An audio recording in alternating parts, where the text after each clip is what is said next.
Halo viewers semua, kembali lagi bersama Movie Story, channel YouTube yang akan memaparkan secara singkat alur dari sebuah film dengan cara yang menyenangkan dan mudah untuk dipahami. Untuk teman-teman yang tidak memiliki waktu luang untuk menyaksikan film secara utuh, semoga Movie Story mampu memberikan inti yang terdapat dalam film sehingga penonton mendapatkan kesan dan experience yang sama ketika menonton film secara utuh. Tanpa berlama-lama, berikut pemaparan singkat dari film Mine. Film ini menceritakan bagaimana kisah seorang tentara bertahan hidup di tengah padang gurun. Ia adalah seorang sniper yang diberikan tugas untuk menembak seseorang. Di dalam menjalankan misinya tersebut, ia mendapatkan masalah, yaitu ia menginjak ranjau di tengah padang gurun. So, buat para viewer semua, sebelum lanjut ke inti cerita, jangan lupa nih buat teman-teman untuk klik tombol subscribe dan remas juga loncengnya biar gak ketinggalan video terbaru dari Movie Story. Dan jangan lupa di like, komen dan share juga ya, agar channel ini semakin semangat untuk buat konten. Oke, mari lanjut ke filmnya. Film diawali dengan memperlihatkan dua orang tentara. Mereka berdua adalah tim sniper, yang satu bernama Mike dan yang satu bernama Tom. Mike sendiri adalah seorang eksekutor. Dia adalah penembak dan juga leader di kelompok ini. Dan satunya lagi bernama Tom. Ia hanya pelengak-pelengok, gak ketang. Dia adalah petugas yang memantau dan memberi aba-aba untuk menembak.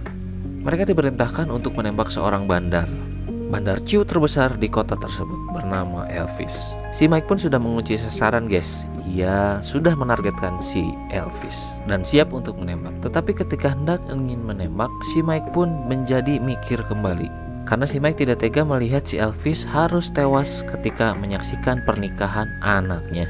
Karena si Mike lobat cetak alias lama, ia pun akhirnya ketahuan oleh anak buah si Elvis tersebut. Anak buah si Elvis pun langsung bertindak, guys. Mereka hendak menangkap si Mike dan juga si Tom. Tetapi Mike memiliki strategi, yaitu ia menembak tebing di sisi lain agar perhatian para anak buah si Elvis pun teralihkan. Dan benar saja, ketika Mike menembak, si anak buah si Elvis pun mengejar arah tembakan tersebut. Singkat cerita, Mike dan Tom pun berhasil lolos dari kejaran anak buah si Elvis. Keluar dari kandang macan, masuk ke kandang buaya. Itu adalah istilah yang tepat untuk mereka berdua. Setelah lolos dari anak buah si Elvis, kini mereka menghadapi badai pasir. Akhirnya mereka pun menghubungi komando pusat dan meminta jemputan sesegera mungkin. Tetapi komando pusat tidak bisa memberikan mereka jemputan untuk saat ini karena banyak tentara yang WFH karena PPKM. Alhasil pusat komando pun menginstruksikan kepada mereka untuk maju ke desa selanjutnya dan akan menjemput mereka di sana. Jarak tempuh yang harus mereka lalui adalah 5 jam dengan berjalan kaki. Akhirnya Mike dan Tom pun legowo dengan keputusan tersebut. Ia pun berjalan, dan tak lama setelah ia berjalan, ia menemukan sebuah papan yang bertuliskan Arab dan juga ada gambar tengkoraknya. Karena si Mike tidak bisa berbahasa Arab, ia pun menyangka bahwa itu adalah area yang berbahaya karena ada bajak laut. Gak gitu juga kali, bukan bajak laut. Mentang-mentang ada gambar tengkoraknya, disangka bajak laut. Akhirnya si Mike pun memberitahukan kepada Tom bahwa ini adalah area yang berbahaya. Karena itu adalah tulisan Arab, si Mike pun tidak mengetahui arti dari kata tersebut. Maklum, dia bukan anak pesantrenan. Tetapi pada intinya, si Mike pun menyuruh Tom untuk berhati-hati. Tetapi si Tom ini malah ngeledek si Mike dengan terus bercanda dan ngeledekin si Mike terus-menerus. Si Tom mengatakan kepada Mike bahwa Mike kurang woles alias gak woyo banget.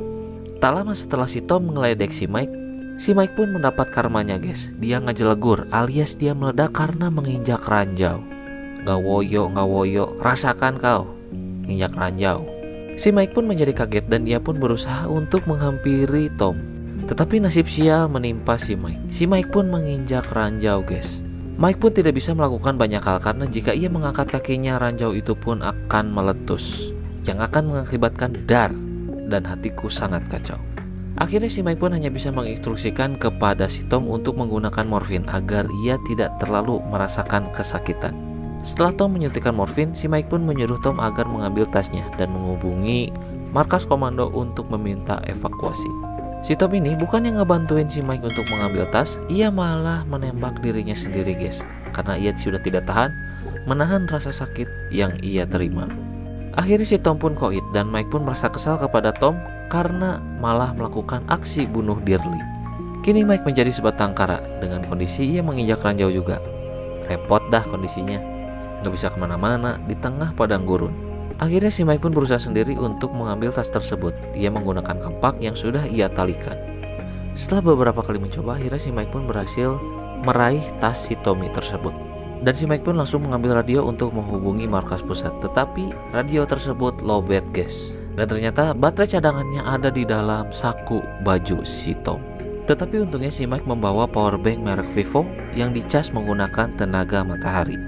Sambil menunggu daya powerbank itu penuh, si Mike pun membongkar tas milik Tom dan memisahkan barang-barang yang bisa berguna untuk ia bertahan hidup. Akhirnya radio itu pun dayanya sudah terisi penuh dan Mike pun langsung menghubungi pusat komando. Dan dia meminta kembali untuk markas agar bisa menjemputnya. Tetapi lagi-lagi markas komando pun tidak bisa menjemput Mike sesegera mungkin. Karena di markas komando tersebut terjadi badai pasir yang sangat hebat. Dan si markas komando pun mengatakan kepada Mike bahwa markas komando akan memberikan jemputan dalam waktu 52 jam. Si Mike pun berkata kepada markas komando bahwa ia sedang menginjak ranjau dan tidak mungkin menunggu waktu selama 52 jam. Cangkel bos, pegel. Si markas komando pun menjanjikan akan menjemput Mike sesegera mungkin. Dan untuk sementara waktu hal yang bisa dilakukan oleh Mike adalah menunggu jemputan itu datang. Singkat cerita perbekalan Mike pun sudah habis seperti minuman dan makanan. Ditambah lagi ada badai pasir yang menuju ke arah Mike. Mike pun dengan sigap menancapkan senjatanya agar ia tidak terbawa angin dan ia bisa menumpuk kepada senjata tersebut. Karena jika Mike terhempas oleh angin maka ia akan meledak. Badai pasir itu pun sudah berlalu guys, dan kini mayat dari Tom dekat dengan Mike karena terbawa oleh badai pasir. Mike pun langsung mengambil baterai yang ada di saku baju Tom. Kini Mike memiliki baterai cadangan, tetapi tasnya terhempas beserta radio yang ada di dalamnya. Karena sudah tidak ada harapan lagi untuk meminta bantuan kepada markas pusat, akhirnya Mike pun menembakkan senjatanya ke atas berharap ada orang yang mendengarnya dan bisa membantunya. Beruntung ada orang yang mendengarnya. Lalu Mike pun memanggil orang tersebut untuk menghampirinya. Lalu si pria asing itu pun mengatakan kenapa ia tidak melangkah saja. Dan Mike pun menjawab, kalau saya melangkah nanti saya ngejelegur alias meledak karena saya sedang menginjak ranjau. Akhirnya pria asing itu pun meminta botol milik Mike dan akan mengisikannya air untuk dia. Mike pun tanpa sungkan memberikan botol tersebut. Setelah memberikan botolnya, Mike pun meminta tolong kepada orang asing tersebut untuk mengambilkan tasnya. Tetapi orang asing itu pun tidak mau untuk mengambilkan tas milik Mike dan lagi-lagi ia menyuruh Mike untuk berjalan. Beberapa jam pun berlalu, Mike pun sudah sangat kehausan dan ia berinisiatif untuk meminum jus jeruk produksi dia sendiri alias air kencing. Dan ketika ia hampir meminum jus jeruk tersebut, ternyata ada seorang anak kecil yang menghampirinya dan memberikan botol minum tadi yang dibawa oleh si orang asing tersebut. Si Mike pun langsung notor minuman tersebut karena aus banget kayaknya. Tak lama bocah dideng itu pun menunjukkan kepada Mike sebuah mainan tentara. Begitu juga dengan Mike. Mike pun menunjukkan mainan tentara tersebut dan hendak memberikan kepada anak dideng tersebut. Dengan satu syarat, ia mau mengambilkan tasnya yang terhempas oleh badai. Tapi si anak dideng itu pun diem-diem baik gak ngerespon apa yang diminta oleh si Mike. Mike pun akhirnya menjelaskan dengan berbagai cara agar anak itu pun mengerti dan mau mengambilkan tas tersebut. Tetapi anak itu pun tak paham-paham juga. Akhirnya Mike pun marah kepada anak itu dan anak itu pun mampret alias kabur. Scene pun beralih di malam hari. Ketika Mike sedang asik-asiknya melihat foto istrinya melalui handphone, ternyata ada serigala yang menghampiri si Mike. Tetapi serigala tersebut tidak menyerang si Mike dan hanya mengambil bagian tubuh dari si Tom. Keesokan harinya si Om Alibaba pun menghampiri si Mike kembali. Dan si Alibaba itu pun menanyakan kepada Mike kenapa ia bisa menginjak ranjau tersebut. Si Mike pun menjawab, ya meneketehe, gua kan bukan orang sini, bukan warlock kayak lo, tahu di mana ranjau ditempatkan. Makanya lo bisa jalan bebas tanpa ada hambatan, ujar si Mike. Si Alibaba pun menjawab, dia tidak mengetahui sama sekali di mana ranjau ditempatkan. Ia mengatakan kematian pun bisa di mana saja. Jika ia harus mati dengan ranjau, ia menerimanya. Si Alibaba pun mengatakan kepada si Mike, jadilah pria yang bebas dan teruslah melangkah. Si Alibaba bikin quotes uga keren, tapi kalau diingat-ingat kayak slogan iklan susu penguat tulang buat manula, unlen. Akhirnya setelah mereka berdua mengobrol saling melempar quotes, Mike pun memohon kembali ke si Alibaba tersebut untuk mengambilkan tasnya yang berisi radio. Kali ini si Alibaba mau mengambilkan tas tersebut. Akhirnya si Mike pun langsung menghubungi markas pusat. Tetapi markas pusat tidak bisa dihubungi dan Mike pun kelihatan sudah patah arang. Melihat hal tersebut, si Alibaba pun menyerukan kembali untuk tetap menjadi pria bebas dan terus melangkah. Dan akhirnya si Alibaba pun meninggalkan Mike. Ketika malam hari, serigala-serigala itu pun datang kembali dan kini serigala-serigala tersebut menyerang Mike secara bertubi-tubi, mulai dari menggigit kakinya hingga punggungnya. Mike pun terus melawan sambil menahan kakinya agar tidak terlepas dari ranjau tersebut. Keesokan paginya, ternyata Mike berhasil membunuh semua serigala tersebut dengan tetap mempertahankan kakinya di ranjau yang siap meledak kapan saja. Akhirnya markas pusat pun menelpon Mike dan mereka mengatakan bahwa Mike harus menunggu lagi sekitar 17 jam agar bisa dijemput. Thank you very much banget loh, harus nunggu 17 jam lagi. Dan ternyata di markas pusat tersebut ada istrinya bernama Jenny. Akhirnya Mike pun saling mengobrol dengan Jenny dan Mike pun meminta maaf kepada Jenny, siapa tahu umurnya tidak panjang lagi. Dan Mike pun berpesan jika ia tewas jangan kawin lagi. Sawah, kontrakan jangan dijual buat nikah. Please, jangan, ujar si Mike. Akhirnya Mike pun sudah sangat kelelahan guys, dan ia memutuskan untuk menyerah saja dan hendak menjatuhkan tubuhnya. Tetapi di sana si Om Alibaba menahan tubuhnya agar tidak tersungkur ke tanah. Dan si Om Alibaba itu juga menginjak kaki Mike agar ranjau itu tidak meledak. Lalu si Pade pun merawat tubuh Mike dengan mengoleskan apa itu? Kayaknya selai kacang. Ya, mengoleskan selai kacang kepada Mike. Dan si Om Alibaba pun menceritakan bahwa ia juga pernah menginjak ranjau. Kakinya sekarang adalah kaki palsu. Si Om Alibaba pun kakinya harus diamputasi sedangkan anaknya telah tewas. Dan anak kecil tadi yang memberikan botol minum kepada Mike itu adalah si Alibaba. Si Mike hanya berhalusinasi melihat sosok anak kecil. Lagi-lagi si Alibaba pun memberikan quotes andalannya, yaitu tetap menjadi pria bebas dan terus melangkah. Terus melangkah, meluk bapakmu COD di Baghdad. Orang lagi nginjek ranjau suruh jalan. Akhirnya si Om Alibaba itu pun pergi meninggalkan Mike. Dan lagi-lagi ternyata si Mike pun berhalusinasi kembali. Ini tentara banyak gitingnya anjir. Mike pun berhalusinasi tentang kisah masa kecilnya dahulu, di mana ayahnya kerap kali berlaku kasar kepada ibunya dan juga kepada Mike. Dan Mike pun kembali berhalusinasi. Kini ia berada di bar, di mana ia pertama kali bertemu Jenny di sana. Dan di sana Jenny diganggu oleh para lelaki. Mike pun yang doyan sama Jenny, ia tidak terima dengan hal tersebut. Akhirnya Mike pun menghajar mereka semua.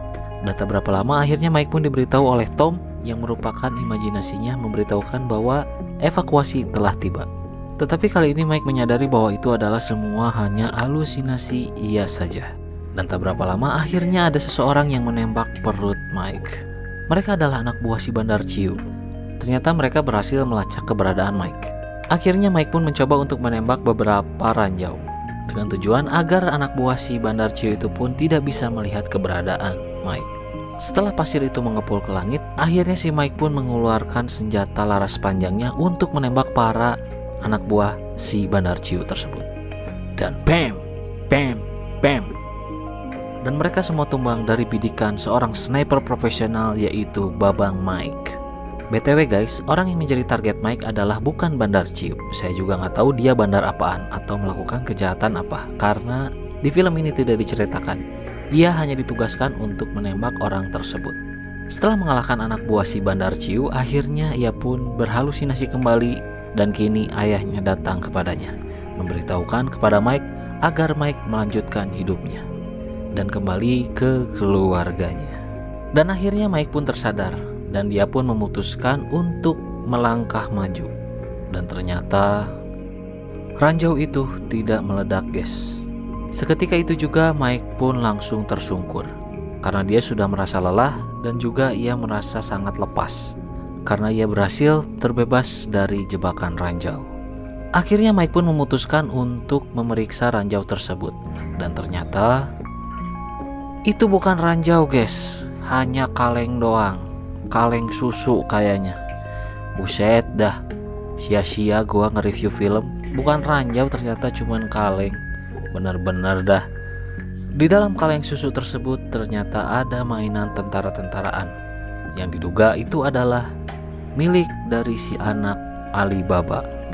Akhirnya Mike pun tertawa lepas, tetapi narator sedikit kesal karena panjang-panjang nge-review film ternyata nge-review kaleng susu. Dan akhirnya Mike pun melepaskan suar dan bantuan pun datang. Setelah dievakuasi, singkat cerita akhirnya Mike pun bertemu dengan istrinya. Akhirnya perjuangan Mike untuk bertahan hidup terbayar sudah. Ia selamat dan ia bisa kembali ke keluarganya. Film ini simple banget, kayaknya low budget juga, gak terlalu banyak mengeluarkan biaya, tapi filmnya seru sih. Berhari-hari nginjak kaleng susu. Gimana nih teman-teman viewer semua? Seru kan ceritanya? Selain film ini, tim Movie History juga punya review film menarik lain nih yang dijamin seru banget. Linknya ada di kanan atas layar ya. Silahkan diklik untuk lanjut menonton. Terima kasih sudah menonton tayangan kami sampai akhir. Semoga Anda semua terhibur dan tim Movie History doakan senantiasa teman-teman sehat selalu, melimpah rezekinya dan segera tercapai apa yang menjadi pengharapan di dalam doa teman-teman semua. Sekali lagi terima kasih banyak sudah mengikuti alur cerita yang kami paparkan dari film Mine. Sampai jumpa di video selanjutnya. Wassalamualaikum warahmatullahi wabarakatuh.